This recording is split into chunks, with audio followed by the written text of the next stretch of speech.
found his living as a tour historian, adding pathos to his recitations about the long-ago evil that had plagued the streets of Scotland. He had taken great relish and delight in extolling the inhumanity of man, explaining deaths by plague, by execution, and by murder most foul. They had gone underground, where the modern city had grown up over ancient closes, roadways that once housed homes, shops, taverns, and the everyday life of a people. No more. Now, by night, the underground was empty, except for the tours. Ghosts were introduced in different rooms. Grisly murders were described in detail. This was, after all, the city of Hare and Burke, royal murder and espionage, and the utmost butchery imaginable and unimaginable in the medieval world. The tour guide's grasp of history was very good, Jade knew, because she had studied much of it. The guide had led them from the rear of St. Giles, where children were hanged once upon a time for so much as stealing a loaf of bread, around dark and shadowy streets, and then down into the closes. An older couple with them had appreciably oohed and awed at the proper places. A young couple with boys of about 9 and 10 had asked questions and received answers, totally enjoying the tour. There was a single man on the tour, older than the college crowd, but by how much Jade couldn't exactly say. He was extremely good-looking, with fascinating dark eyes, the kind that could seem ebony one minute, then suddenly lighter the next, a curious brown shade, even red.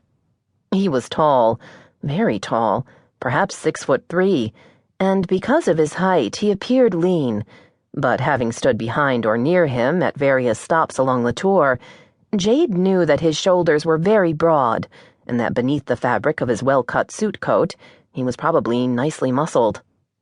He watched the tour guide with interest. He hadn't jumped at all, or oohed or awed, but he had listened to all the tour guide had to say with a respectful silence. He had kept somewhat to the rear of the group, in the shadows, never speaking. Actually, only the college crowd, 9 in the group, had hissed and mocked and heckled. The young couple and their children had been totally intrigued. "Where are we going?" Tony, another of the boys, asked. He'd been among the worst of the hecklers, a football player with a shaved head and shoulders the size of Cleveland, and no neck between them. He seemed to consider himself too tough for the concept of fear. He and Jeff had already agreed to be volunteers.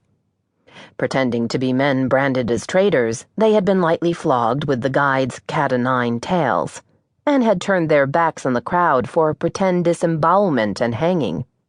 They had made a huge joke of the proceedings, but the guide had gone along with all their foolery. "Maybe we're not supposed to ask," Mary Ann, Tony's girlfriend, and oddly enough, the shyest and sweetest in the group, suggested hesitantly. "Don't be ridiculous," said Anne, a tall, thin redhead with the impatient air of a bored scholar. "If you don't ask—" Her voice trailed. She lifted her palms. "You don't get to find out," Mary Ann said. "And know if you really want to go or not," Anne said sagely. "Hey," Tony repeated. "Come on, she's right. Just where is it that we're going?" "You said you wanted to be scared," the tour guide reminded them. "Yeah, damned right. Better than what we've seen so far," Jeff said. "So tell us, where are we going?"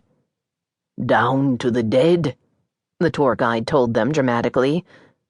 "Down to the dead," Jeff repeated, using his best Boris Karloff imitation.